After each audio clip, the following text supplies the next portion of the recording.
Hi Aries, welcome to your reading for 16th to the 22nd of May. Cards have been shuffled. General reading, it won't resonate. Not everything should resonate, although I hope it does. But let's get straight to it. Aries next week. Interesting, just had that card for Sagittarius. Seven of Pentacles. This is a sort of resting on your laurels, but in a good way. It's a harvest. You kind of look at where you've done and what you've accomplished so far. So that's really good to see. So then we go into crossing that with the Page of Cups. Page of Cups is innocence, childlike, nurturing energy. Near past, they've got the Death card. Wow, crikey. Near future, choices, choices, choices. That's come up in every reading so far bar one. Everyone's making a choice this week, I take it. Down the bottom, we've got the World. And how you see the situation is Nine of Cups. That's really good energy. We've had this in the same place with somebody else. Five of Cups. The Seven of Wands. Turns up over and over again. The Five of Swords. And the Two. He's turned up a lot this time as well. A lot of balancing going on with people. Energy on the bottom. Two of Swords. So the energy on the bottom is it's two things. One, it can be, I'm holding up two swords, just back off and let me think about the situation. Sometimes the message is getting lost because those two swords are rubbing against each other and it's not allowing you the freedom to kind of think. In a more traditional reading, there's a woman holding two swords with a blindfold, and it's like you just stopped where you are. There's lands behind you. Put the swords down, take the blindfold off, see the bigger picture. So be careful that you're not sort of locked into any one of these cards, I would say. You need to find a couple of cards in this that talk to you and speak to you. So the recent past, we've got the Death card. That's just transformation. Something's changed. Something stopped. Something started again. Could be, your partner works nights and now they're back on days. It could be that they've cheated and relented. It could be that you're at work and it's not busy anymore, or it's gone really busy. It's just that kind of thing. It's just one thing's become another thing, so it's just changed. So the situation we've got here, we talked about this. You're doing a fantastic job. Everyone can see you've done a fantastic job. Here's the list of things you need to do. That's all I'm saying. Like, we need 6 coins, and you go 1, 2, 3, 4, 5, 6. I've got another one there ready to grow more. Yeah. So that's what he's saying. He's going fantastic job so far. Time to grow some more. Crossing that, you got this lovely childlike, innocent, nurturing energy, very welcoming, very friendly. And then in the recent past, transformation. Recent future, choices, choices, choices, lots of choices, but you've got to make a choice. You can't not make a choice. The sort of gut feeling is, it's a new chapter, which ties in really well with the transforming nature of the Death card. In the normal reading, the Fool, this is the last card he meets. And basically, I always think of it as the Fool's been on this journey. He's encountered death and love and all these trials and tribulations and loss and excitement and fear, and he's gone through all that, and he's learned from those experiences. When he reaches the World, it's a portal, and it'll either take him up to the next level of his learning pathway development, or it puts him back round again. So you either level up or go back and try again, have all those experiences again. So for example, if you were in a relationship and your partner said, I'm leaving you because you work 24/7, and then you had another partner, they said, I'm leaving you because you work 24/7. You had another partner who said, I'm leaving you because you work 24/7. The universe is trying to tell you something. And if you can't work that out, guys and gals, then there's no hope for you. It literally is that. We go round and round and round. It's cyclical. It's about balance. That's what the tarot is. You need to find the balance between, work and partners and friends and money and food. It's just finding a balance. At the top of all this kind of head of the matter, is the Nine of Cups. And you've got everything you could possibly want. This has turned up. This is the third time this card's turned up. Beautiful fur on this, very desirable. It's something that's very wanted. And these cups here contain everything you can possibly need. And there's a lovely kind of smug expression on this fox's face.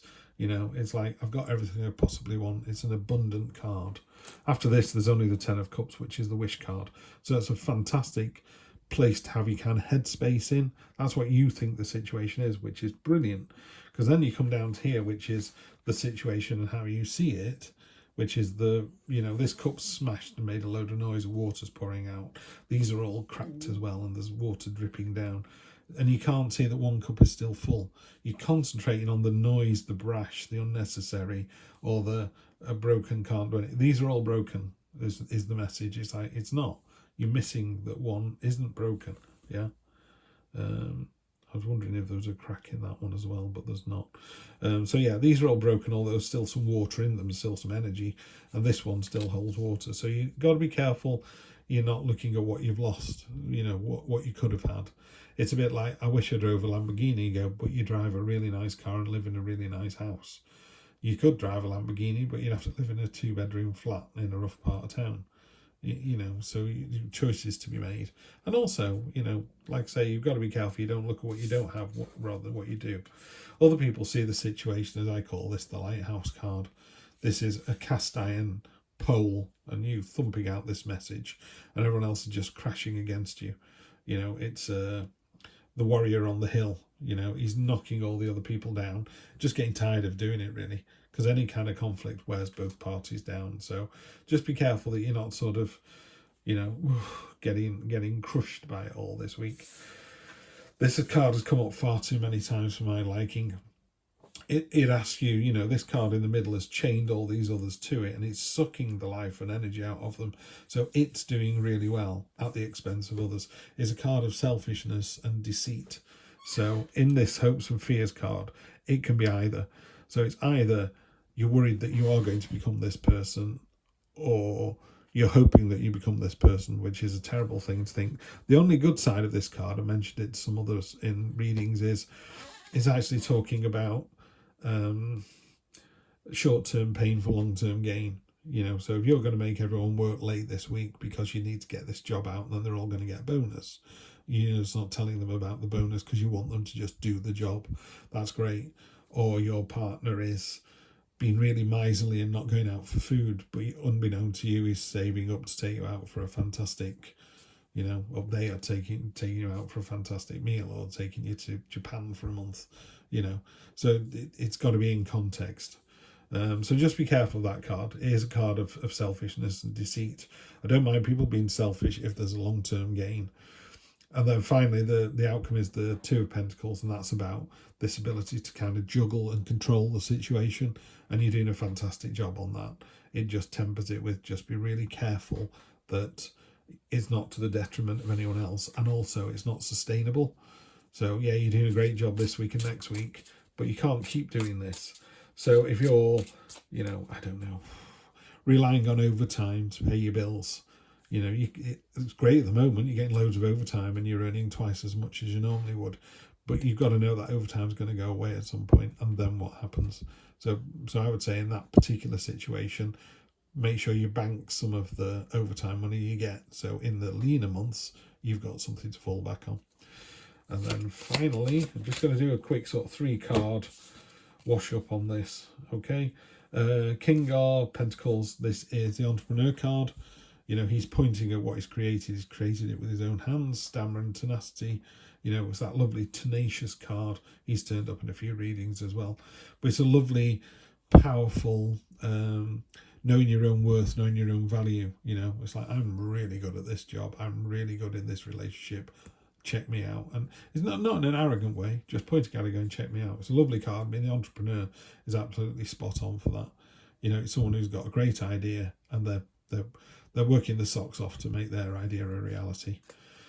You've also got the Page of Wands. I love this card. She's literally making a portal and she's about to jump into it. Doesn't know where she's going. Kind of like the Fool energy. Real jump in with both feet and see where it takes you. And I think that's great to stick on top of this reading. And then finally, you've got the Destiny card, the Fate card, the Wheel of Fortune card.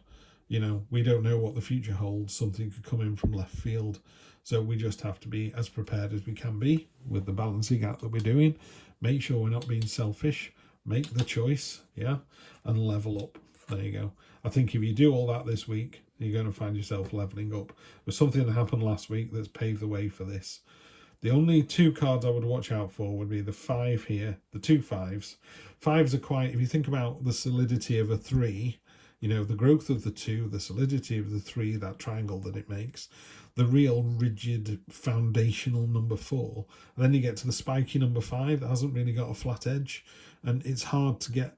You know, I always think of like a 5, like a 5-star pendant, like a 5-fingered star that but 3-dimensional. It won't sit anywhere. You know, it won't. It's not solid. It's precarious. There you go. So watch out for these 2 precarious cards next week. If you get rid of those or you manage those, you're in for an absolutely tremendous week. I'm going to love it. Anyway, thank you very much. Have a great week. I will see you next week for more of the same. Take care.